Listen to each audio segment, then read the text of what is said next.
What's up, Chillinois? It's Cole Preston here, and I'm coming to you from a random cornfield in Illinois, because why not?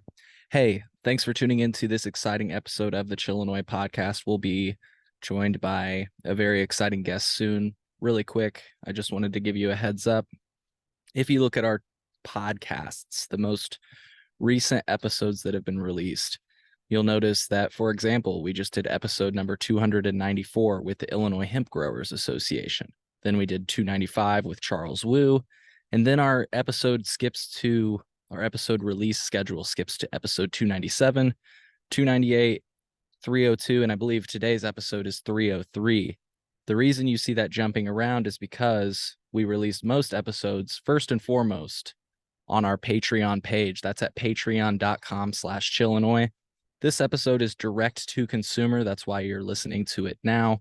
In other words, it's dropping on all platforms. But if you want to support our show, one of the best ways to do that is to go to patreon.com/Chillinois. It only costs $3 a month to support us. If you're not able to do that, no worries. Another great way to support us is to just rate us favorably on whichever platform you're listening from.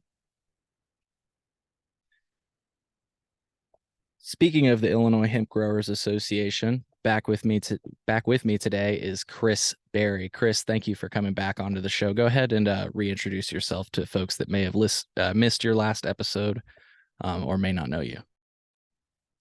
Hey, thanks, Cole. Hey, everybody. My name's Chris Berry. I've been working with the Illinois Hemp Growers Association as the chief of operations for about 5 years now. We're coming up on our 5th-year anniversary, which will be at the end of August. And we have a membership meeting tonight. That's July 7th, 2023. And that'll be tonight.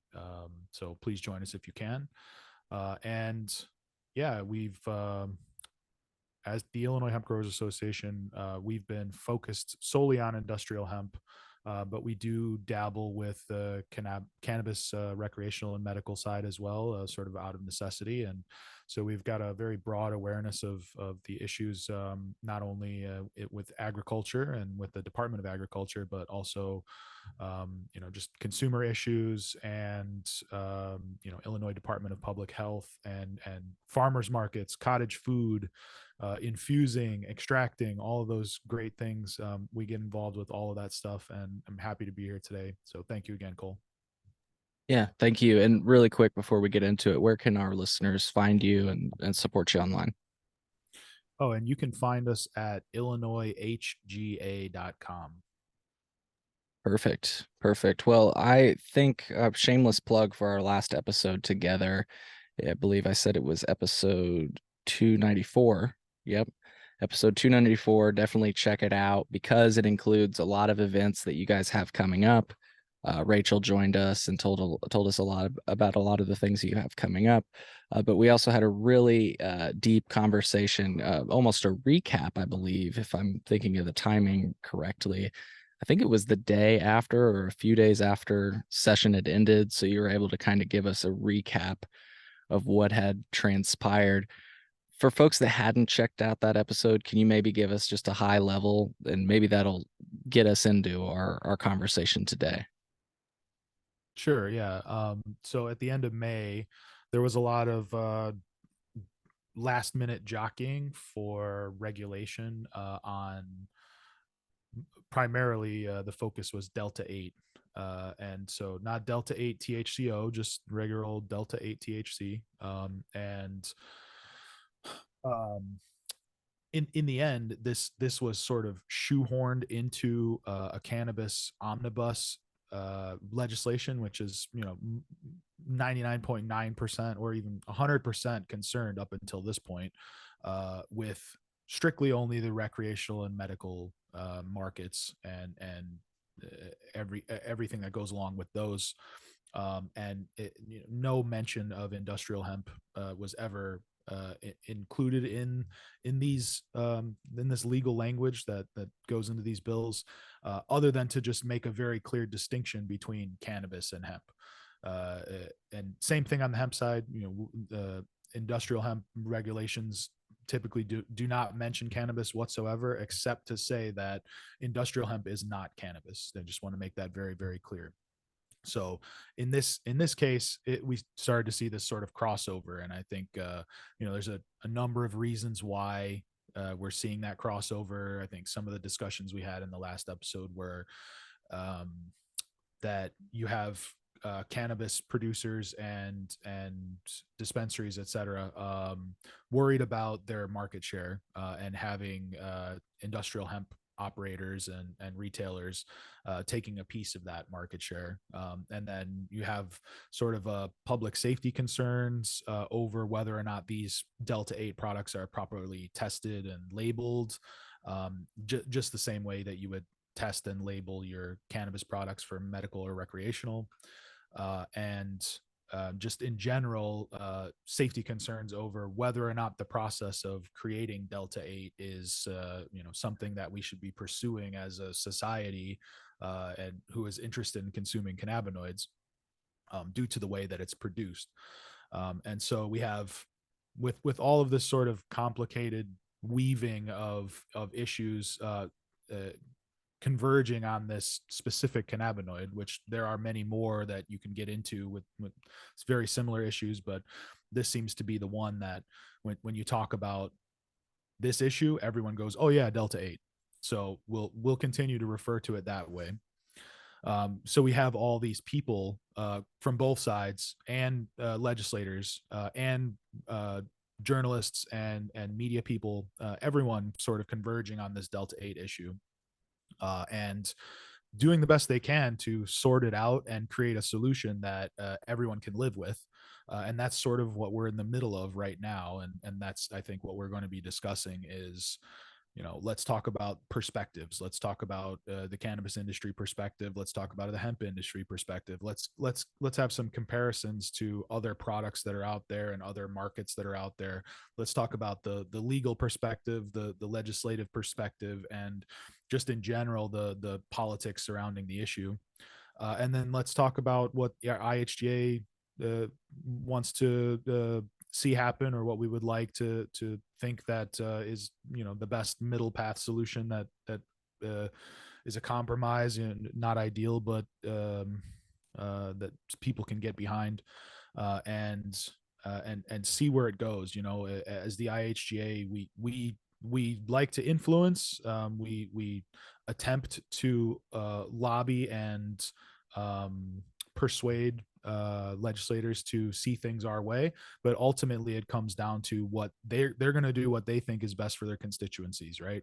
And so we put the message out both ways. We speak to our members, we tell them to speak to their friends and speak to the people on the consumer side, and we speak to the legislators on the regulation side, and hopefully we all want the same thing ultimately. But there's 1,000 ways to kill a horse, and some are a lot more complicated than others. So we would like to see a very simple solution to this, and I think overall that's the best way to explain it. Is we're searching for simplicity here. We're not trying to make this any more complex than it already is. And I think that's a good place to kick it off, I think.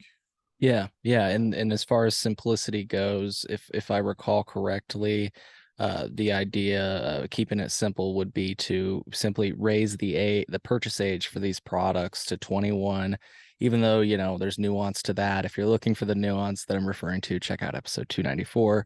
But if the concern is that kids or underage quote unquote people will be consuming these products, and that's our concern, then okay, let's, I guess, raise the purchasing age to 21.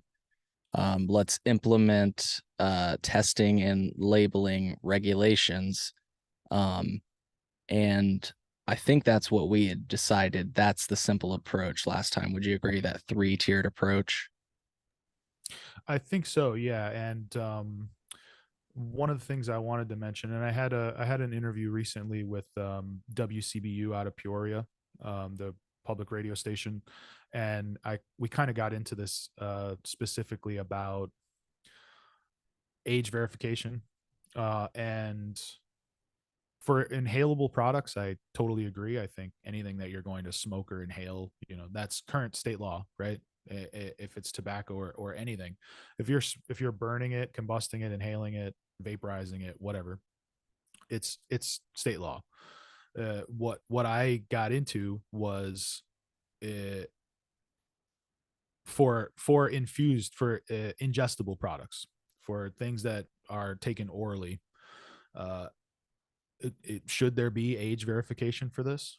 And under state law, like looking at it now, there isn't, right? And should there be? Well, most people would say yes. They probably should be. Why? Because these products are intoxicating. So then my question is, let's define intoxicating. How do we define intoxicating?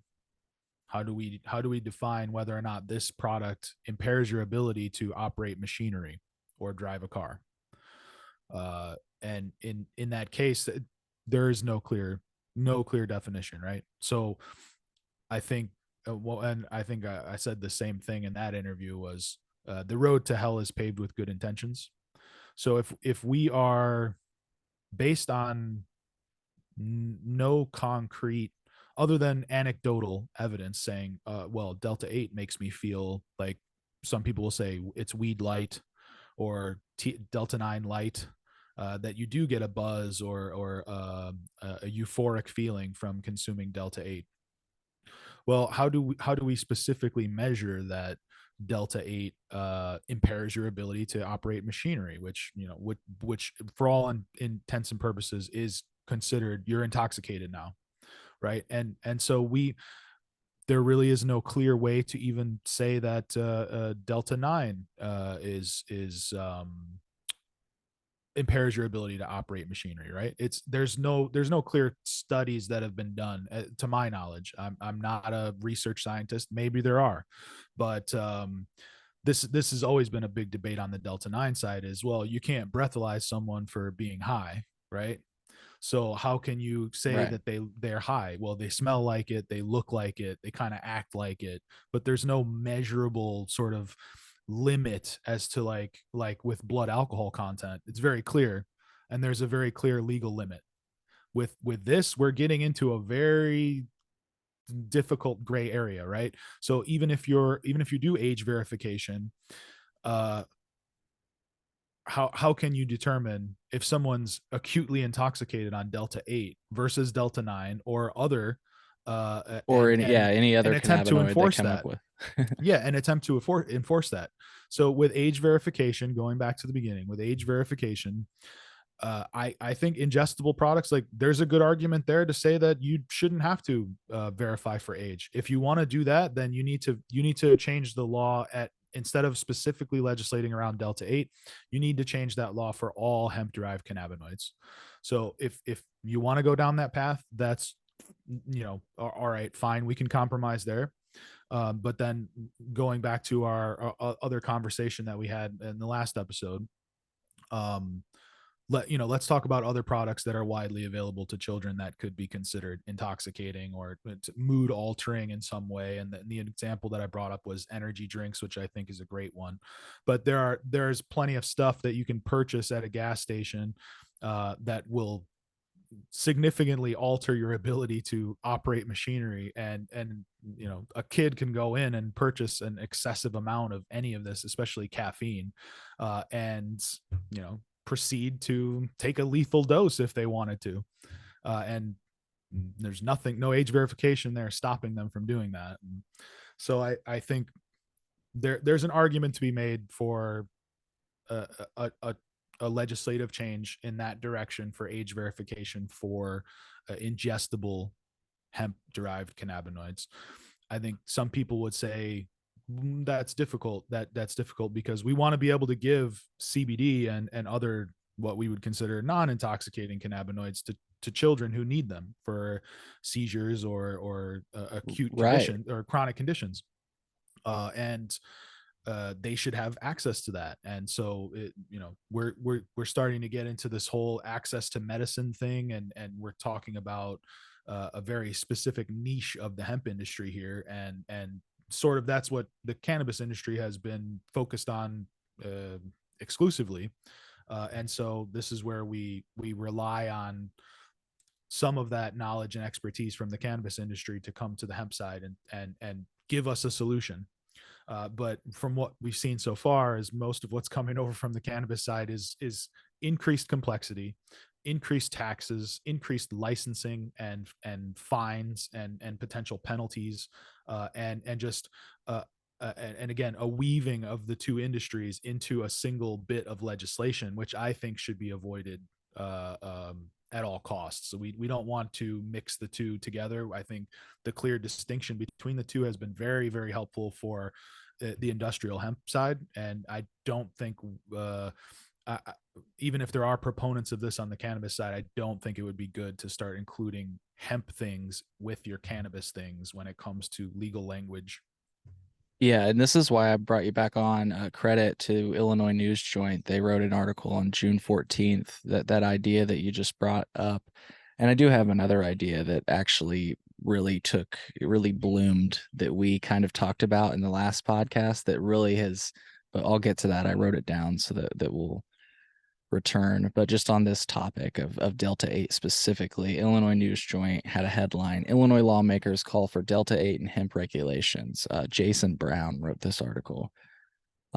So just really quick, Illinois state representatives, hemp advocates, and Delta 8 business owners today convened in the State of Illinois building to discuss their intentions to quickly bring together various stakeholders to negotiate a comprehensive plan to, quote, safely and fairly regulate, end quote, the manufacture and sale of Delta 8 and other similar intoxicating hemp products in Illinois.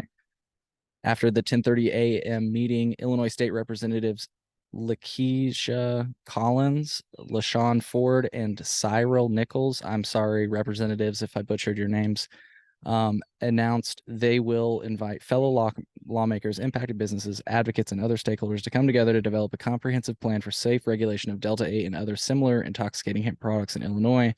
They're calling for additional safety measures, including, and most of these are pretty much what we agreed to in our first episode, except for one: raising the purchasing age to 21, testing and labeling regulations. Here's the two new ones that I personally, one of them I just heard from Representative Ford in my interview. He said, "Hey, look, I'm a Democrat. We need a tax on that." I don't know anyways, um, he said we need a tax on that. Okay. This other bullet point, and this is what concerned me, and this is kind of what I asked him about. When he said, "Can I, I need a tax on that," I kind of asked, so does that mean places like Chaitiva will remain open? Because I just saw he went to Chaitiva, you know what I mean? And we just had them on the show, just to use them as an example of a business that sells Delta 8, right? Not to play favorites or anything, but it's fresh in our minds. So I asked, would a place like that remain open? Because they are doing everything that we're talking about, the labeling, the testing, the age requirement. Would they be able to remain open? And he seemed to indicate they would. But when I read implement strict licensing, I get really worried. And you just touched on the point. Again, this is the reason I brought you on. It seems like they want to make it so that if you sell anything cannabis in Illinois, you need to be doing that under the CRTA, which is a strict licensing regime, for lack of better words. That's what the bill spells out, a very strict licensing structure. Yet, do you think that that's just inevitable? That this is what's going to happen? I mean, or that's what the push is going to be. I don't mean to say that that's what's going to happen, because of course you would prefer that it wouldn't go that way. um, but just to kind of get to brass tacks, do you think that it's like that is the inevitability, that that's what they're going to push for? Well, that's a great question. I think 2 points. First, I'll talk about the licensing, then the taxing. For the licensing, I think, it could mean one or the other. It could mean, yes, we're attempting to bring all of this Delta 8 activity into a strict CRTA type licensing scheme for retailers. It could mean that, or it could mean that they're looking to, and this is my understanding from the reading the legislation, HB 4101, which is it's a rough draft. It's, it ended up not going anywhere, but it gives you a good idea of what they're looking to do, I think, with licensing also, and that's creating some sort of separate retailer's license under the Industrial Hemp Act, or within their cannabis bill, like that, or within a separate bill, like what this one shows, that amends the Industrial Hemp Act. So they're looking to create a third tier of license where you have a grower's or a cultivator's license, you have a processor's license, and now they're looking to add that third tier of licensing, the retailer's license. And I think under that you could call, the penalties that they've sort of brought forward with that, strict licensing, right? If you violate this, your first violation is a $5,000 fine, et cetera, et cetera. That may be where what we're getting at here when we're talking about strict licensing. You're not Uh, getting the sense that there will be license caps, because I that's one of the things I talked to David Lakeman about that I thought was so cool. He actually made my point. He made my point even stronger when I asked him. I was like, "Can I just get a hemp license?" He's like, "Cole, if you would have applied for one this morning, you would be walking out with one this afternoon." I was like, "Damn." So, do you think that is at all by chance going to be affected by this? I no, I mean, unless you want to, it's going to be, I think it would be much more difficult to implement license caps on like people who can sell delta 8 in the state, or hemp cannabinoids in the state. Like it's I think it stands contrary to exactly what David was getting at there, by telling you that this has always been that way. People who couldn't get cannabis licenses have always fallen back to the hemp industry and said, "Oh, all I have to do is just apply and pay $1,000, and I'm a processor, and I can process my own stuff, and if I own a storefront, I can sell it in that storefront." But you see, like the reason I'm like focusing on that is like that's the issue. Like when you listen to people like Ben Kovler or Charlie Cresco or Charlie Bachtel is his real name, um, they all talk about they look for licenses, and I'm actually collecting little clips of them saying this. They look for markets where it's hard to start the business. It costs a lot, and the market itself isn't competitive. The licensing application is, because they're really good at, with their lawyers and stuff, writing a good application. So I'm worried that what you're describing and what's so great about Illinois' hemp industry, and in most states, frankly, like most states, it seems like it's pretty open and easy to get a hemp license. Like you said, if you, it's a fallback plan for most cannabis operators.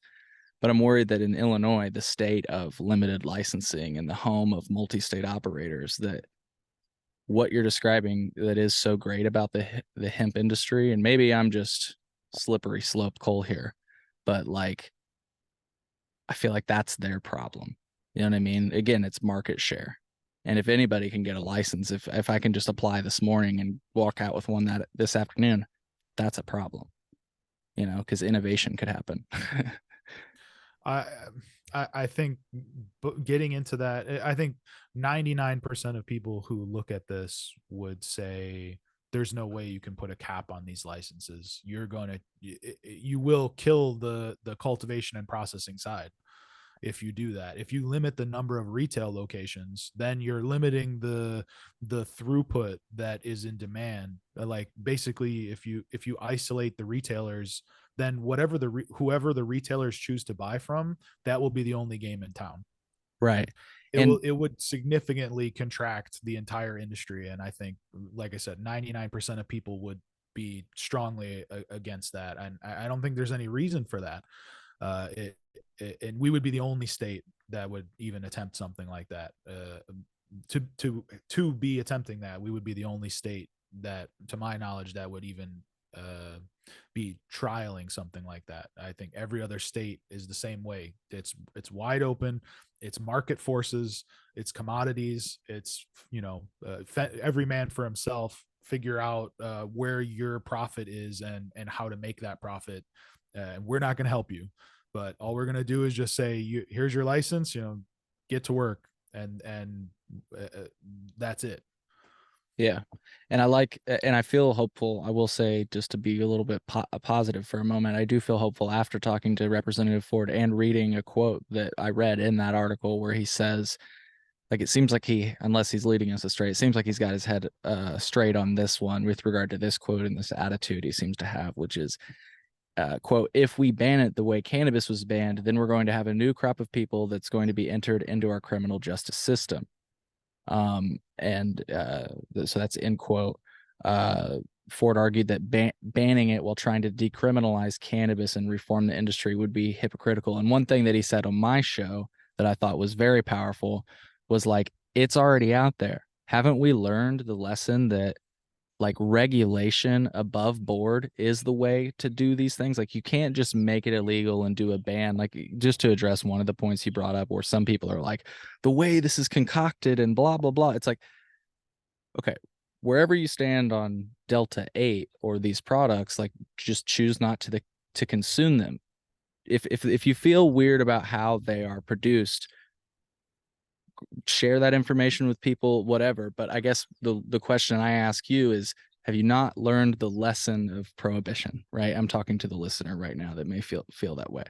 It's impossible to regulate molecules. Like the war on drugs was a failure. So let's not continue to make the same mistakes that we've made in the past. That's I just wanted to address that one point really quickly. But I feel like he does, and I feel a little hopeful with his attitude. I don't know if you saw my interview with him. I But do haven't you seen it yet.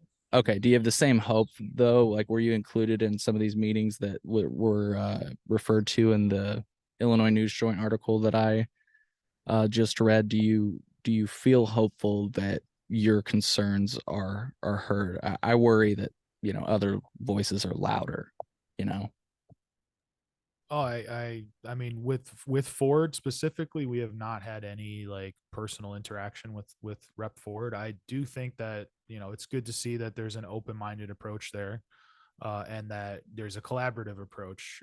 Again, like I said at the beginning, we have reached out, we have not heard back, and so uh, we're happy to work alongside anyone who wants to create a good solution for the hemp industry for this issue. and And just go ahead. sorry, I don't mean to cut you off. Just to be clear though, have you been involved at all with these any of these discussions that I'm like referring to, or any discussions at all past what last time we spoke? Have policymakers involved you guys? Not specifically with Rep Ford, no.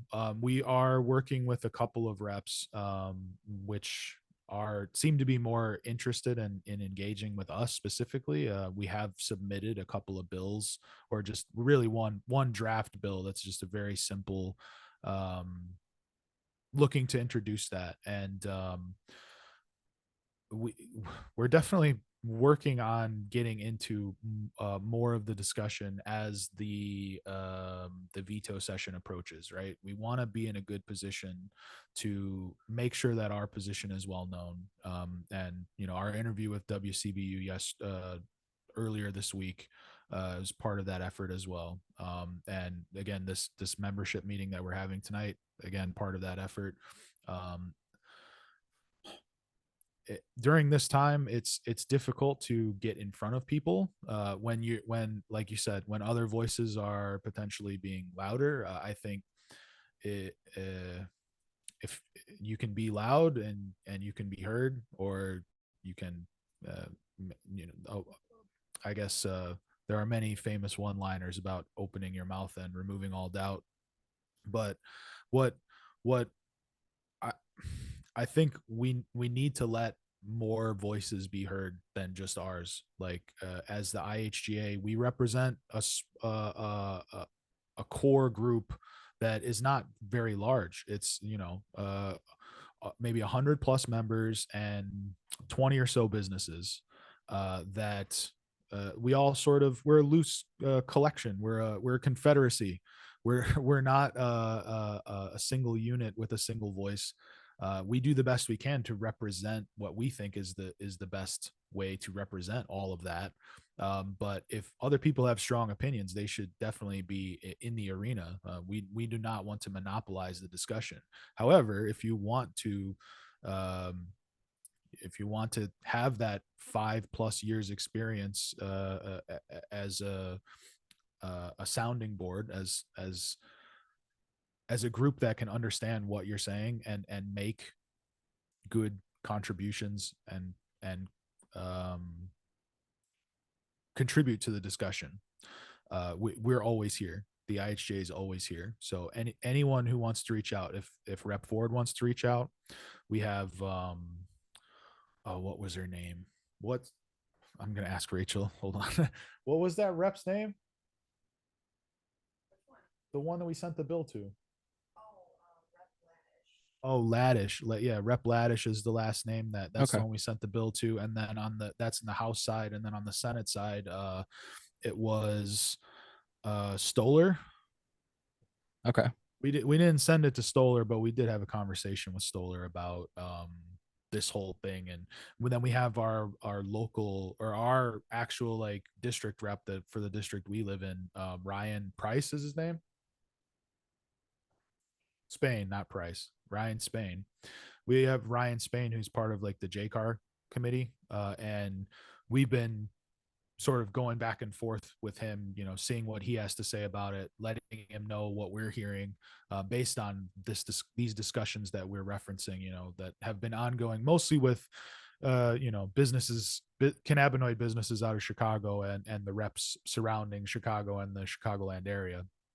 And I think that's another key piece that the IHGA sort of brings to the table about this is we definitely represent more of the agricultural side, and how these very specific bills with lots of legal complexities in them might be affecting your average farmer who may be interested in hemp at some point.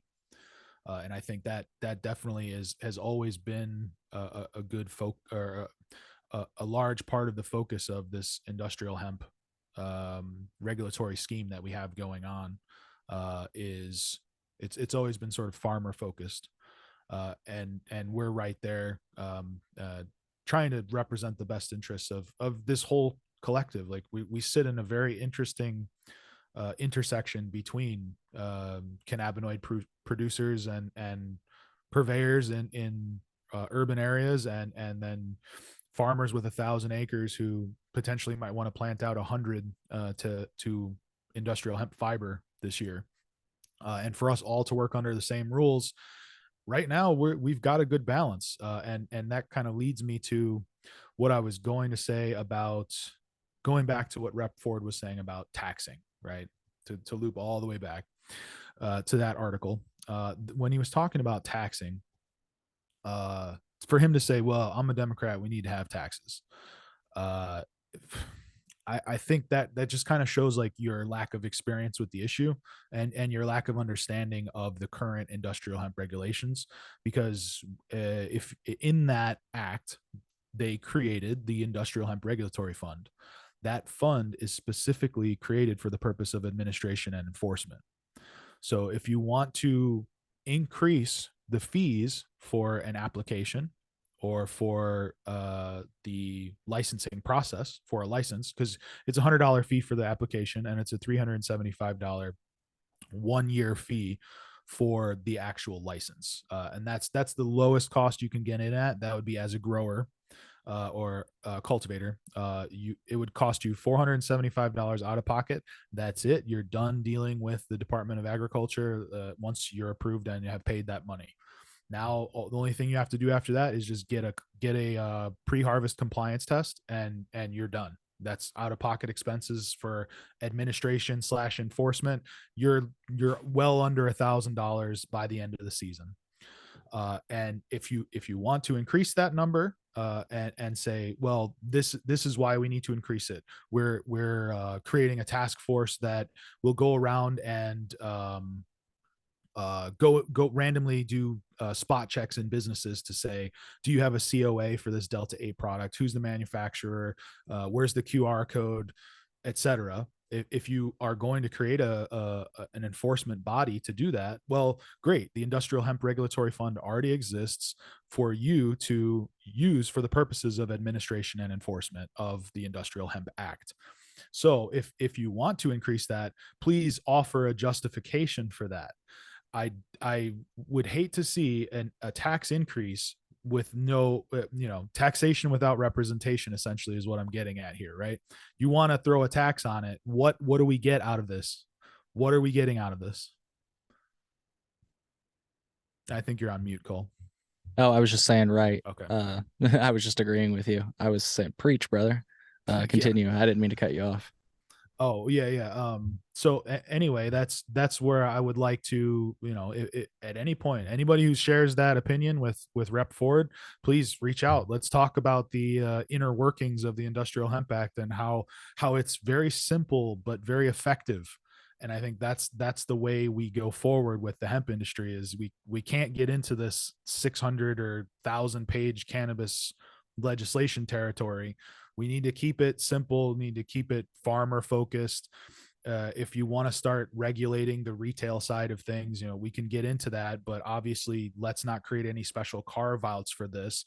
Let's follow the current state law and the current scheme that regulates all consumer products that you can purchase, widely available at any retail shop. Yeah. Yeah. And I think leading with, you didn't say it this way, but this is like the way I've been thinking about it is like, don't criminalize the farmer.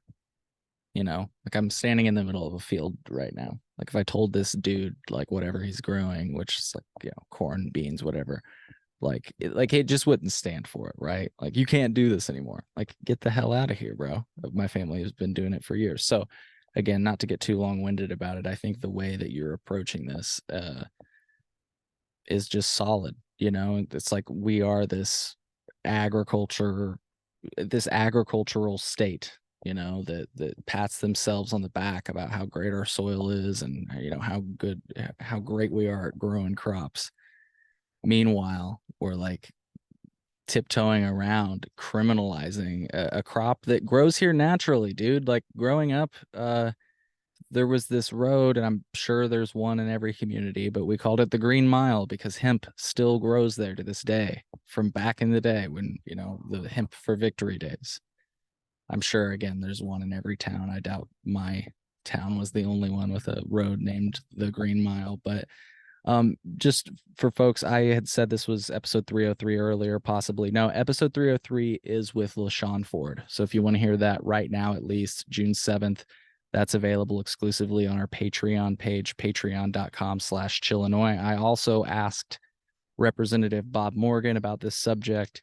He seems to be let's regulate this type of guy. And we've talked about Representative Bob Morgan and like who finances his campaign, frankly, in the past. So his attitudes surrounding the subject aren't entirely uh, surprising for me. But if you'd like to hear them, his opinions on these subjects, check out episode number 296. We just had Representative Bob Morgan on talking about this subject and more. That's also available exclusively on our Patreon, at least today. So I just wanted to thank you for coming on. Is there any bases we didn't cover today? And I guess I wanted to also ask what I mean, we've kind of covered what the approach is going forward. Keep it simple. It's all written out in the Hemp Act. We don't need to change much. But I just did want to give you the space before I closed out with a topic about THCA, which is what we discussed last time, and it kind of an interesting development, in my opinion, on this. Not necessarily Illinois related, but I love to get your opinions on these things. But again, giving you the space on this topic. Anything else you wanted to mention? Anything our listeners can do to help support the cause? Because again, I'm down with it. The farmer. It's, let's not criminalize the farmer. Here's your space. Thank you. Yeah, I'd love to talk about THCA also. But I think, yeah, just to close out on that, like let's stick to the root of the issue. What's the concern here, and how do we simply resolve those concerns to a state that is agreeable with a majority of people. Anything beyond that, and like you said, now we're getting into criminalization territory again, and it seems unnecessary, and maybe the only people that that would benefit would be your your your Benz or your GTIs or your Crescos. So I'll leave that at that. If you want again, any rep or anyone hearing this that is involved in the discussions, please reach out to us and we'll give it to you straight. We'll give you exactly what our perspective is. Maybe there's someone out there with more perspective, with a deeper perspective that has the machinations of legislation and regulation surrounding these issues. They're a much more deeply involved expert than myself or Rachel. Would love to meet them. Please reach out if you feel like we're badly misguided. Happy to learn from you. So I'm not coming at this as an authority. I'm coming at this as a stakeholder, just like everybody else. And that's what, as IHGA, we try to give that voice, a reasonable voice to people who just don't have the time or don't have the attention span to be able to get deeply into these issues this way. And so anyway, come to our meeting if you get a chance. Sign up on our website, illinoishga.com. You can become a dues paying member for $2 a month. And, just follow along with us and feel free to engage with us on this at any time. And now going into that THCA thing, right? This is what we got into at the end of the interview with WCBU also. And I think last time we talked, I said, with the Delta 8 business, you're probably okay. Continue to run your Delta 8 business. But if you're starting a business that's like, Bob's THCA hemp flower, like you've got something there that like you're very much in a gray area, I think. Like with the way that the only reasonable explanation I've seen of like how to achieve high percentage THCA flower is like it looks like a straight up loophole. It looks like what you're doing is you're hoping that the agent who's sampling your crop is you're sampling it as early as you possibly can within the harvest window, right? So like I think the window is 30 days, right? So you have to get your stuff sampled within 30 days. And on top of that, I think we're talking about USDA final rules now on hemp production.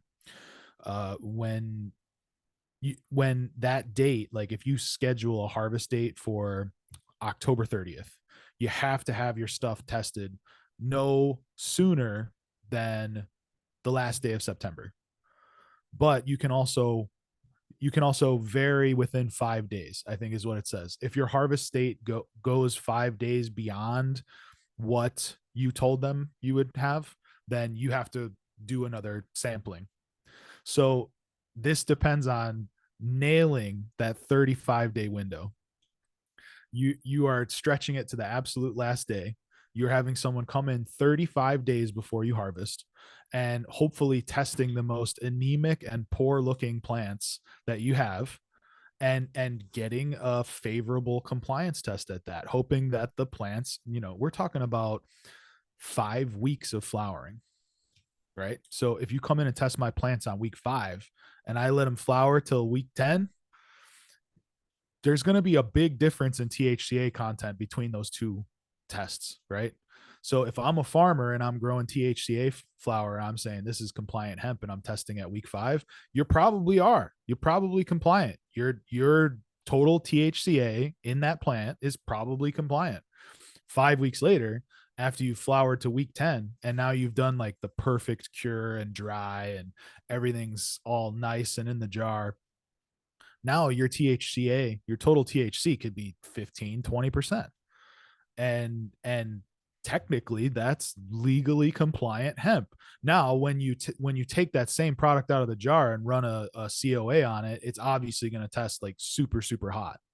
But if all you ever do is present the compliant COA that came with that harvest, you that's all that's actually legally required to go to commerce.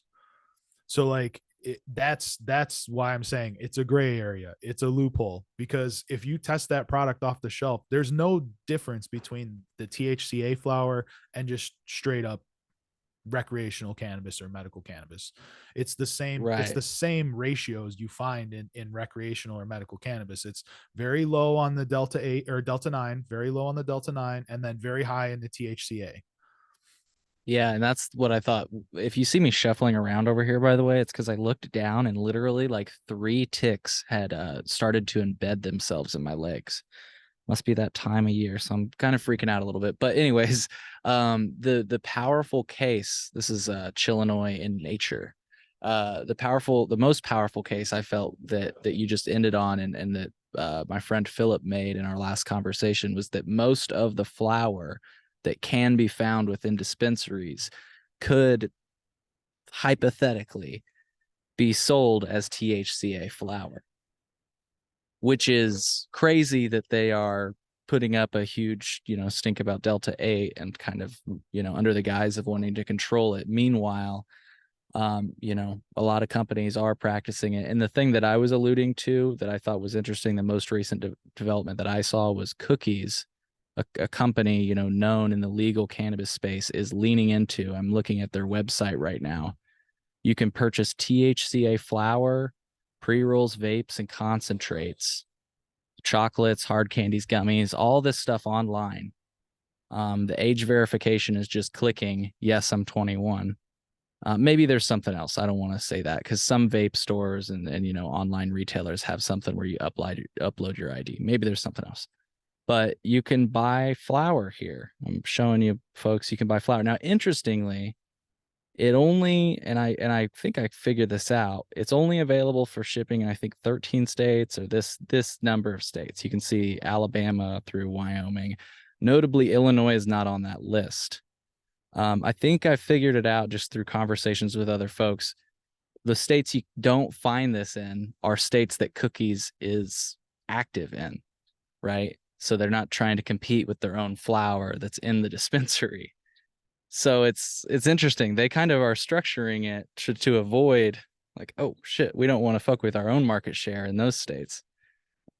So like I said, I kind of wanted to bring that topic back up because it's very interesting to see a big company that is known in the legal cannabis space lean into THCA, but also kind of like avoid it in the states that they're active in.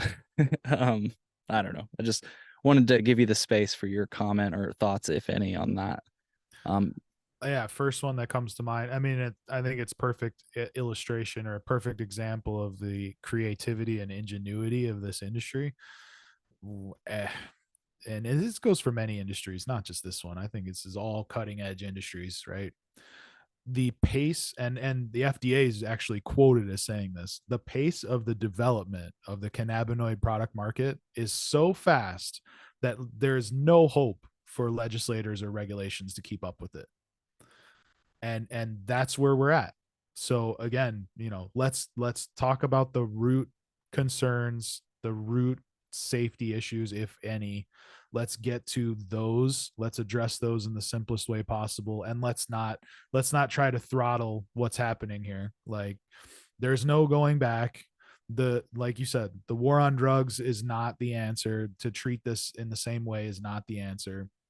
uh let's allow innovation, ingenuity. Let's allow competition, unlimited licensing. The only people that are in the favor of limited licensing are the ones that are profiting off of it right now. Everybody else is saying, why? What's the point? A protected market is ridiculous. Yeah, you need some bare minimum standard of quality and safety, but other than that, anything beyond that, it seems like it's pretty obvious that you're being driven by a desire to generate more money, is really all it is. And that hurts the consumer. That in the end, yeah, the industry is more profitable, maybe, if that's the case. You have higher profit margins for the operators within the industry, but accessibility gets hurt, consumers get hurt through higher prices. that are unnecessarily high. And again, this is, like you said, it still grows all along the highways. You can try to burn it down and throw pesticides on it and whatever you want. It We can grow this stuff with a lower cost of production, and we're hurting producers by throwing all this unnecessary complexity on top of all of it and driving up costs for them as well. There's so much additional cost. Like, we're doing is putting seeds in the ground, and when it comes time, 120 days later, we're chopping it down, we're hanging it up, and we're getting it out the door. Like, that production scheme is not new. That's goes back to the history of the beginning of agriculture. To have all this additional cost on top of that is it, it, it's it's just too much. And that's why we don't see a broader adoption of hemp production, because it's just for most of the people who might be interested in it, they learn about all this complexity, and they just say, I'm not interested. I just can't. It's too risky. It's too expensive. There's no guarantees. I can't even get insurance on this stuff most of the time. I don't have commodity prices. Where's my contract? Like, there's none of that stuff, because it's already too complex. Like, that's additional complexity that helps the market develop and helps secure additional production. What we're looking at now by playing with all this stuff and getting deep into legal language about this stuff is, I think it's you're missing the point. You're missing the point on that. And I think I'll leave it right there. Yeah. Yeah, that's a good place to end. Well, um, you know, we're a little bit we definitely went shorter than we usually go today, being on the road. I wanted to just make sure to, if there was anything else you wanted to mention before we go, to give you the space to do that. No, nothing else. Just continue to support your Illinois hemp growers. Find the products that are produced by people who grow your stuff, and sell this stuff locally, and feed into this, state economy. There's no really, we produce enough of it, and of good enough stuff, from the very northern border of the state with Wisconsin all the way down south past SIU and down, into Carbondale and Kentucky, and anywhere in the state you can find great homegrown, locally produced and processed hemp products that can satisfy all of your demands for whatever you're looking for out of a product that contains cannabinoids or otherwise. Yeah. Yeah, and that's actually another thought that I had, that I totally neglected to bring up. We should another reason we should be hesitant to add unnecessary rules and regulations. This isn't something maybe we've talked about, is because we have great schools like SIU and the University of Illinois looking into this stuff. And the reason they've done it is because it's so easy to, as a school, do this. And it's so clear.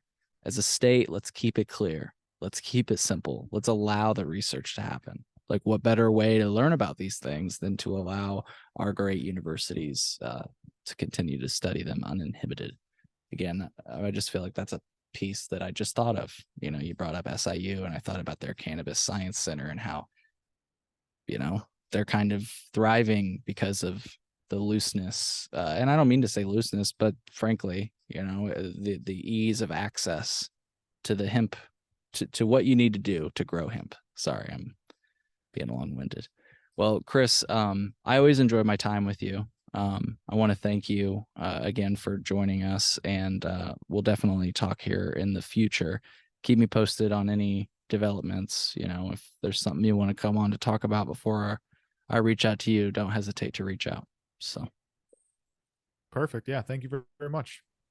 yep, cool. And maybe I'll see you tonight at the meeting if I'm off the road by then. So, folks, I hope you found value in this episode. Chris, were you about to say something? Sorry. I was gonna say, yeah, you got to go take care of those tick bites now. That's right. Make I sure was I gonna don't say, get Lyme rest in disease. peace, Cole. If I don't see you again. Hopefully it doesn't go to that. All right. Well, folks, we'll see you in the next one. Take care.